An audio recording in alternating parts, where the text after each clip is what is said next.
Oh, hello. Welcome. I am Catfish Franklin, and this here is Catfish Corner. And today's story is called Old News featuring Stacko Lee, episode 12, The Tall Tale. But before I get into that, I would like to thank you for stopping by here on YouTube. And I would also like to thank my awesome patrons over there on Patreon. Great group of folk. And I would also like to thank the people who donate at my Give Butter link down there. Becoming a member isn't for everybody, but you can make a little donation, buy me a coffee or whatever down there. So anyway, thank you very much. Now, today's story, The Tall Tale. And just be advised before we begin, there is a bit of old-timey racist language in this, just a little. But we're reading an old newspaper report from 1896, and that's just how it is. Today's story, The Tall Tale. So this is an interesting one. I guess we'll just read it first, and then we'll chat about it for a little bit.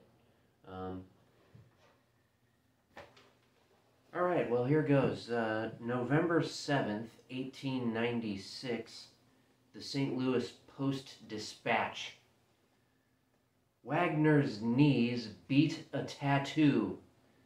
The astute and vigilant jailer in court. Did he vote jailbirds? He assured Judge Edmonds he didn't, and the investigation appears to have been dropped. Herr Butch Wagner went through an unpleasant ordeal Friday afternoon. Judge Edmonds of Criminal Court No. 1 insisted that the keeper of the city's Bastille answer a few pointed and pungent questions. Wagner is a great politician. He holds the keys that kept from the polls 300 voters. Did he allow any of them to vote last Tuesday? A rumor was afloat that Wagner swelled the Republican majority a few by taking several prisoners out of jail to the polls and permitting them to exercise the right of citizenship before he led them back to their cells. The rumor reached the ears of Judge Edmonds. The judge recalled the night last spring when Stack Lee, a Negro murderer, was taken out of jail, was guided to the dens of immorality, reveled in wine, women, and song, and was taken back to his cell at daybreak, when he was so drunk he had to be carried on the shoulders of friendly guards. The next day, Judge Edmonds issued an order on the jailer that no prisoner should be taken out of the jail except by the order of the court. His order was law, and he expected it to be obeyed. He was considerably perturbed when he heard the rumor that Herr Wagner had taken prisoners out of jail to vote, and the judge was certain that he had issued no orders to that effect. Friday afternoon, Judge Edmonds instructed Chief Deputy Sheriff Hubler to produce in court forthwith the body of jailer Butch Wagner. Herr Wagner was found in his office perusing a journal on jail escapes.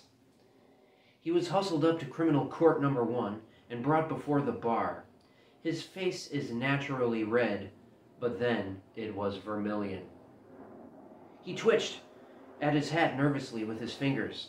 The fear that he might be thrown in jail for contempt and become his own prisoner had seized him. "Is it true, Mr. Wagner," the judge said, "that you took prisoners out of the jail to vote on Election Day?" "No, sir, Your Honor," came the feeble reply, and the jailer nearly gagged himself with fear. "You recall the order I gave some time ago about taking prisoners out of jail?" said the court. "Yes, sir, Your Honor. But honestly, sir, no prisoners were taken out to vote on Election Day. I know it because the guards told me so, Your Honor."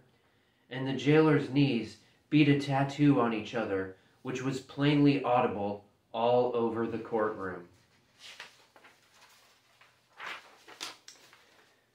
The Declaration of Innocence seemed to satisfy Judge Edmonds, and he commanded Butch to go his way. Butch positively denies that any prisoners were taken out of jail election day. The end. So that's kind of a fascinating little story there. I almost was kind of going back through some of the things I collected for this series, and I wasn't planning on doing anything about this one. I kind of forgot about it, but it's kind of a neat little insight onto what's going on here. Firstly, we've already seen how precision was not these reporters' first item of business when writing these things back then. But you have to admire their sense of melodrama. I mean, this whole thing here is basically the judge being like, hey, did you do that? And then Jailer Wagner's like, no. And then the judge is like, okay. But there are some interesting things going on here. So first, one thing that we can see, well, I guess I should point out, so this, when they talk about Stack Lee here, they're referring back to an incident where Stack Lee was allowed to leave jail with police escort to go visit his dying mother. And later it turned out that allegedly his mother had been dead for over a decade. So that's a funny little bit, and we talk about that in episodes 6 and 7, I think it is, the substitute mother, and then we kind of deep dive a little bit of it in the next episode, the Perp Walk Testimonies, where they quote Stack Lee, and they also quote, my favorite guy that keeps popping up is Deputy Sheriff George Thompson, who went with Stack Lee, who was a black man also. And there was also a white police officer that went with them, and they just never even talked to that guy. He just got off scot-free, I guess, when this whole thing came about. But George Thompson, they really busted his chops about this whole thing.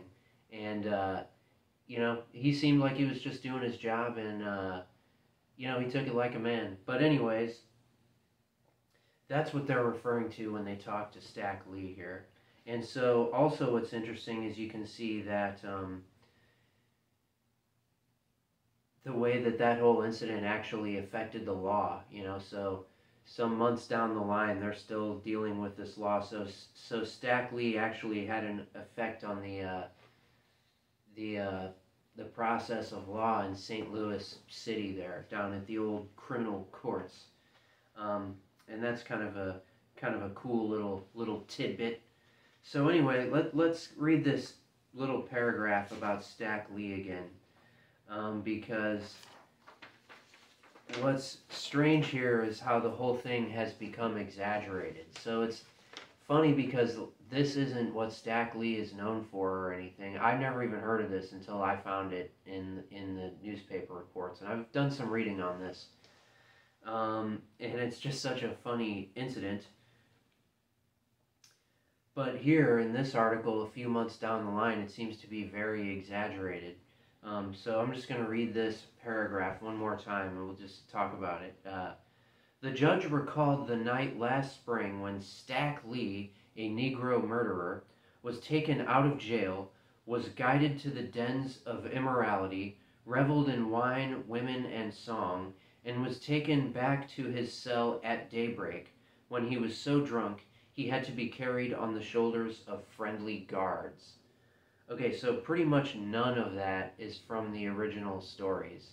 Originally, strangely, Thompson and Stack Lee's accounts don't match each other, but they're both pretty innocuous. They basically just said they went to the house, they they possibly stopped at a bar so Stack could talk to his dad, because his dad worked there, and then they went back to the jail. They didn't drink, there was nothing. And I posit that it was possibly an ill-planned, maybe jailbreak that just didn't work, because he said he saw his friends walking around, but they didn't talk to him, and Thompson says they didn't talk to him, so maybe he was trying to make a move if his mom was already dead, but that was never really confirmed in the article. Anyway, I'm getting off track here. The point is, so he was taken out of jail, was guided to the dens of immorality. Okay, there's no mention of that before. Reveled in wine, women, and song. No mention of that ever before this. And was taken back to his cell at daybreak. Not true according to the past articles, at least. They were gone for 4 to 6 hours during the middle of the day. When he was so drunk, he had to be carried on the shoulders of friendly guards. No mention of that at all. They never said he was drunk. He did not come back at daybreak. He was not carried in on the shoulders of friendly guards.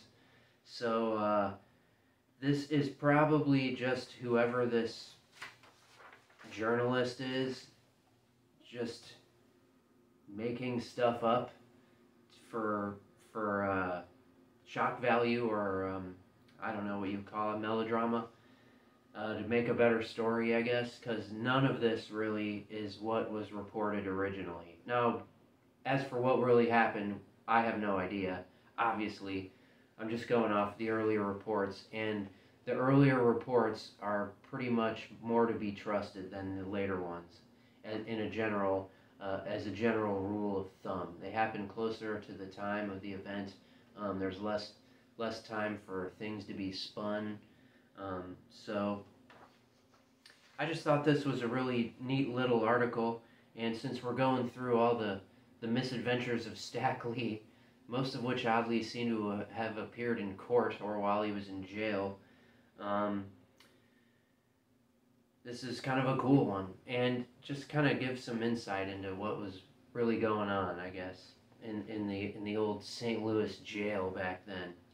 So that's it for story time today, episode 12, The Tall Tale, and slowly but surely we keep moving on this thing, and there's still some good stuff to come up. So thanks for stopping by. I sure appreciate it, everyone, and don't forget to check out my links or whatever if that's what you're into. Thanks a lot, and I'll see you next time.